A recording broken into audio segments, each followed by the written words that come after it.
అన్న చెప్పండి అన్న ఎట్లా చూస్తారు నా అన్వేషణ సీతాదేవి ద్రౌపది వీరపైన కొన్ని కమెంట్స్ చేస్తాను సోషల్ మీడియా వేదికగా చాలా పెద్ద చర్చ నడుస్తుంది ఏం చెప్తారు మీరు ఒక హిందుత్వవాదిగా. అంటే వాడు ఒక పిచ్చి కుక్క ఈరోజు నేను చాలాసార్లు చూసిన వాడి వీడియోలు.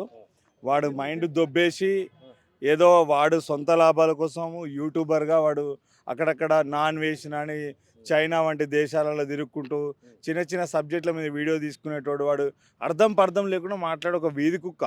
ఆ కుక్కని పట్టించుకోవాల్సిన అవసరం లేదు, కానీ ఆ కుక్కకు కూడా మదం ఎక్కి కొట్టుకుంటుంది కాబట్టి దానికి కుక్కలు బాగా మదం ఎక్కి రోడ్డు మీద తిరిగితే ఏం చేస్తాం? తీసుకొచ్చి వెటర్నరీ డాక్టర్ని తీసుకొచ్చి కట్ చేసి ఆపరేషన్ చేస్తాం. సేమ్ ఈయనకి చేయాల్సిన అవసరం ఉంది. ఫస్ట్ ఈ దేశంలో ఉన్న హిందువులందరికీ విజ్ఞప్తి చేస్తున్నా, ఈ సోషల్ మీడియా వేదికగా ఇమ్మీడియట్గా వాని ఇన్స్టాగ్రామ్ అండ్ యూట్యూబ్ మొత్తం జీరో అయిపోవాలా, అన్సబ్స్క్రైబ్ చేయాల్సిన అవసరం అందరికీ ఉంది. ఫస్ట్ వాడు మహిళలు పురుషుల పైన వాడు వ్యంగ్యంగా మాట్లాడడం చాలా అతి బాధాకరం. వాడు ఈ దేశంలో పుట్టి ఈ తెలుగు రాష్ట్రాల్లో పుట్టి ఈ దేశ యొక్క సంపదని అనుభవిస్తూ వాడు వేల కోట్ల రూపాయలు ఇలా యూట్యూబర్గా సంపాదించి వాడు ఒళ్ళు మదమెక్కి మాట్లాడుతూ ఉన్నాడు. ఇలా భారతీయ సంస్కృతి అదేవిధంగా ప్రత్యక్షంగా పరోక్షంగా సనాతన ధర్మం గురించి చాలా వ్యంగ్యంగా మాట్లాడుతూ ఉన్నాడు.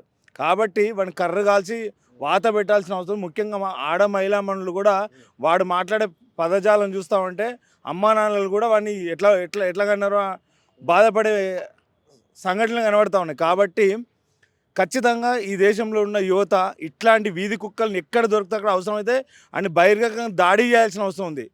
వాడు ప్రజల్లో కాదు, ఎక్కడ ఎయిర్పోర్ట్లో దొరికినా ఎక్కడ దొరికినా వాడిని 3 ముక్కలు చేయాల్సిన అవసరం ఉంది. ఖచ్చితంగా కాదు వాడిని 3 ముక్కలు చేయాల్సిన అవసరం ఉంది ఉంది ఉంది భారతదేశ మహిళలు శారీస్ అదే చీరలు కట్టుకునే ఏ దేశం కూడా ముంగడ పడదు. సో బికినీలు అలాంటివి చేసిన దేశాలే ముంగడ పడతాయి అన్నట్టు కూడా మాట్లాడారు. అంటే ఇవాళ ప్రపంచ దేశాలలో భారతీయ సంస్కృతి ఇవాళ చైనా లాంటి దేశాల గురించి వాడు పొగుడుతూ ఉండ కుక్క. ఇవాళ అమెరికా, ఆస్ట్రేలియా, కెనడా లాంటి దేశాలలో కూడా ఈరోజు ఇస్కాన్ యొక్క ప్రచారంలో భాగంగా చాలామంది ఈరోజు సనాతన ధర్మానికి అట్రాక్ట్ అయ్యి సనాతన ధర్మంని పాటించే దిశలో చాలామంది విదేశీ మహిళలు కూడా మనం ఈ మధ్య చూస్తాం. తిరుపతిలో నిన్న చూసినాం మనం. వైకుంఠ ఏకాదశి సందర్భంగా విదేశీ మహిళలు వచ్చి ఇక్కడ మన చీర కట్టు బొట్టు వేసుకొని దీంట్లో ఉన్న సాటిస్ఫాక్షన్, తృప్తి, కంఫర్ట్, అంటే కాస్ట్యూమ్ అనేది 100% కంఫర్ట్, కానీ ఆ కంఫర్ట్కి రెస్పెక్ట్ కూడా వచ్చేది ఏకైక వస్త్రం ఏదైతే దుస్తు ఉందో అది చీర. ప్రాచీన భారతదేశంలో ఉంది, ప్రస్తుతం ఉంది, భవిష్యత్తులో కూడా ఉంది. ఇవాళ ప్రపంచ దేశాల్లో ఇండో వెస్టర్న్ శారీగా అది మనము చలామణి అవుతా ఉంది. ఇట్లాంటి శారీ కట్టుబట్టు బొట్టుని వాడు వక్రీకరించింది కాబట్టి ఫస్ట్ వాడిని అసలు పోయాలి. వాడు అడ్డదిడ్డంగా మాట్లాడుతుంది కాబట్టి ఫస్ట్ వాడు లింగము మగనా ఆడనా నాకు కూడా అర్థమవుతలేదు. ఫస్ట్ వాడు పురుష స్త్రీలింగాల గురించి బాగా వక్రీకరించి మాట్లాడుతున్నాడు కాబట్టి ఫస్ట్ వాడిని లింగం కోసిపడేస్తే వాడు చక్కగా మాట్లాడతాడని నా వ్యక్తిగత అభిప్రాయం.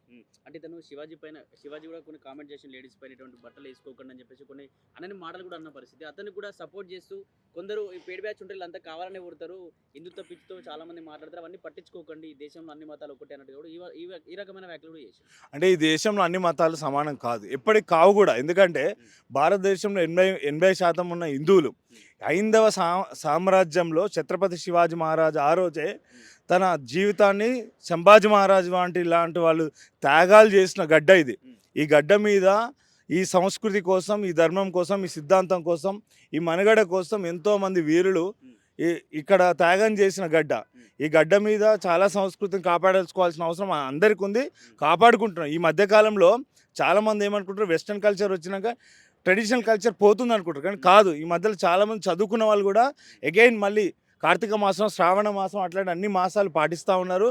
అంటే గ్రామీణ ప్రాంతంగా ఒక రకంగా చెప్పాలంటే యువత మత్తుకు బానిస ఏం చేస్తారో వాళ్ళకి అర్థం కాదు, కానీ హైదరాబాద్ అర్బన్ బేస్డ్ ఉన్న యువత మొత్తం, అది మహిళలు కావచ్చు లేకపోతే పురుషులు కావచ్చు, ఖచ్చితంగా వాళ్ళు కొంచెం ఒక ట్రెడిషనల్ లైఫ్ స్టైల్ని లీడ్ చేస్తున్నారని ఇలా కార్పొరేట్ కంపెనీస్ కూడా స్ట్రెస్ మేనేజ్మెంట్ కింద ఏ సబ్జెక్ట్ చెప్తారు?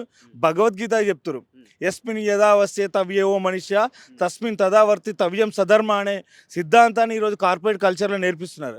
అంటే కంపెనీస్ స్ట్రెస్ మేనేజ్మెంట్ని ఒక లీడర్షిప్ స్కిల్సే కావచ్చు, ఇలా టీమ్ లీడర్స్ కూడా కార్పొరేట్ సంస్థలలో కూడా ఈరోజు సనాతన ధర్మం భగవద్గీత ఆధారంగా చాలా పాఠ్య పుస్తకాలే కాకుండా ఇలా కార్పొరేట్ ట్రైనింగ్ మోడ్యూల్స్లో కూడా ఇంటిగ్రేట్ చేసిన క్రెడిబిలిటీ మన భారతదేశం. ఈయనకేం తెలుసు వీధి కుక్క యూట్యూబ్లో ఇవి చిన్న చిన్న వీడియోలు చేసుకుని బతికేటోళ్లకు సనాతన ధర్మం గురించి కానీ భారతదేశ సంస్కృతి గురించి వానికి తెలియదు అనేది మన ఆలోచన. ఆడొక ప్రీ మెచ్యూర్డ్ బేబీ, వాడు మాట్లాడుతూ ఉంటే అసలు ఒక క్రెడిబిలిటీ కానీ లేకపోతే ఒక బేస్లెస్, వాడు యూజ్లెస్ ఫెలో. కాకపోతే ఇట్లాంటి యూజ్లెస్ ఫెలో అని మనం వదలాల్సిన అవసరం లేదు. ఎక్కడికక్కడ వాడిని ఫస్ట్ అన్ఫాలో చేయాలి. ఫస్ట్ ఎయిడ్ అని దొరికితే అన్ని మొగోళ్ళు కొట్టొద్దు, ఆడవాళ్ళు కొట్టద్దు, అటు ఇటు కాకుండా ట్రాన్స్జెండర్ కొట్టాల్సిన అవసరం ఉంది ఇవన్నీ. అతని చాలా మంది సారీ చెప్పమని అడుగుతా ఉంటే సోషల్ మీడియాలో ఒక వినాయక టెంపుల్ దగ్గరికి వెళ్ళి నేను సారీ చెప్పను, నిజంగానే తప్పు చేసిన దేవుడు అనుకుంటే ఈ వినాయక మండపంలోనే రక్తం కక్కుని చచ్చిపోతుంది తప్ప మీరు చెప్తే మేమైనా మీరు గట్టినే కొట్టుకోండి, ఈ దేశం గట్టినే ఆగమైపోతే మత కలవలు సృష్టించండి అంటే నేను ఈ సందర్భంగా చెప్తాను, కత్తి మహేష్ గారు ఇట్లనే ఏడ అవకాశం వస్తాడో వంకర మాట్లాడేది. కత్తి మహేష్ గారు రోడ్డు మీద కుక్క సాగు చచ్చిండు, వీడిని కూడా అదే పరిస్థితి చెప్తున్నాగా. వీడు 1-2 సంవత్సరాల్లో వీధి కుక్క కంటే ఘోరంగా వీధి కుక్క చచ్చిపోతానని మున్సిపాలిటీ వాళ్ళు వచ్చి తీస్తారు. వీడిని ఆ పరిస్థితి కూడా, ఆ అవకాశం కూడా ఉండదు దీనికి.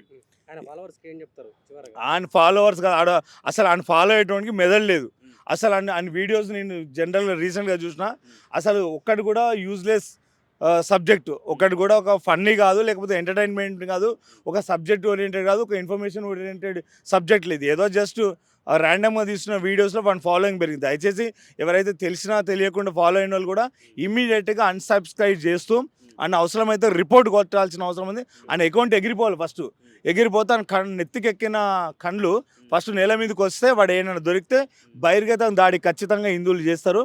మా సీతామాత, మా శ్రీరాముడి పైన, మా ధర్మం పైన, మా సిద్ధాంతం మీద దాడి చేసిన ఎంతటి వాడైనా వాడిని సహించేది లేదు, వాడిని వదిలిపెట్టే ప్రసక్తి ఉండదు. శివాజీ గారు కూడా మాట్లాడింది గత వారం రోజుల కింద, మన భారతదేశంలో ఫ్రీడమ్ ఆఫ్ ఎక్స్ప్రెషన్ అనేది కాన్స్టిట్యూషన్ ఇచ్చిన ఏదైతే అవకాశం ఉందో దాన్ని మిస్యూజ్ చేసుకోండి. ఫ్రీడమ్ ఆఫ్ ఎక్స్ప్రెషన్కి at the same time objections కూడా ఉన్నాయి. Unless somebody is violated, influenced and కొంతమంది ఏదైనా ఇబ్బంది పడకుండా ఫ్రీడమ్ ఆఫ్ ఎక్స్ప్రెషన్ ఉంది, కానీ దాని మీద ఏది పడితే అది మాట్లాడాను. అదే ఫ్రీడమ్ ఆఫ్ ఎక్స్ప్రెషన్ మరి శివాజీ గారికి ఎందుకు పనిచేయట్లేదు? ఆయన ఎవరిని పేరు పెట్టి ఉద్దేశించాలి? మన సంస్కృతిని కాపాడాల్సుకున్న అవసరం ఉంది. ఒక మహిళను చూడగానే మనం గౌరవించాలని అనిపించాలి తప్ప వేరే చెడు అభిప్రాయం రావద్దన్నాడు. ఇక్కడ ఈ మధ్యలో సంకరజాతి బిడ్డలన్నీ దాన్ని వక్రీకరించి మాట్లాడి ఇట్లా, అసలు ఫస్ట్ దౌర్భాగ్యం ఏంటంటే ఇట్లాంటి ఎదవల్ని, ఇట్లాంటి వాళ్ళని సహకరించే వాళ్ళని ఫస్ట్ ఏడ దొరుకుతాడు. ఆ నాగబాబు కూడా బ్రెయిన్ పెరిగింది కానీ ఏం పెరగలే. ఆయనకు వాడు మనిషే కాదు అసలు. ఫస్ట్ చిరంజీవి గారు ఎంత బాధ్యతాయుతంగా మాట్లాడతాడు, అదే పవన్ కళ్యాణ్ గారు ఇలా సనాతన ధర్మం కోసం మహారాష్ట్ర దేశవ్యాప్తంగా సనాతన ధర్మం మీద దాడి చేస్తే ప్రతిబింబిస్తున్న సమయంలో ఈ నాగబాబు గారికి జబర్దస్త్ దాంట్లో తిరుగుతాడు అనుకుంటాను నాకు తెలిసి. అట్లాంటి ప్రోగ్రామ్ చేసేసి వాడు నిజమైన వ్యాఖ్యలు చేస్తారు. ఎందుకంటే వాళ్ళ కుటుంబం అంతా విచ్ఛిన్నమైందని. వ్యక్తిగతంగా నాగబాబు కుటుంబము విచ్ఛిన్నమైనప్పుడు ఏం చేస్తామంటే ఎదుటివాడికి నీతులు చెప్పలేము, ఎందుకంటే ఇంట్లో సరిగ్గా లేదు కదా. ఫస్ట్ అండ్ కూతురు రోడ్డు మీద తిరుగుతూ ఉంటుంది కాబట్టి వాడు పబ్బులలో క్లబ్లలో తిరుగుతుంది, గంజాయిలలో దొరికింది కాబట్టి వాడు అట్లనే మాట్లాడతాడు. అంటే నాగబాబు గారికి కూడా కొంచెం బుద్ధి లేదు. నాగబాబు అనేటువంటి ఎంతో కొంత గౌరవం ఉండే. బికాస్ మెగాస్టార్ పవన్ కళ్యాణ్ గారి యొక్క క్రెడిబిలిటీ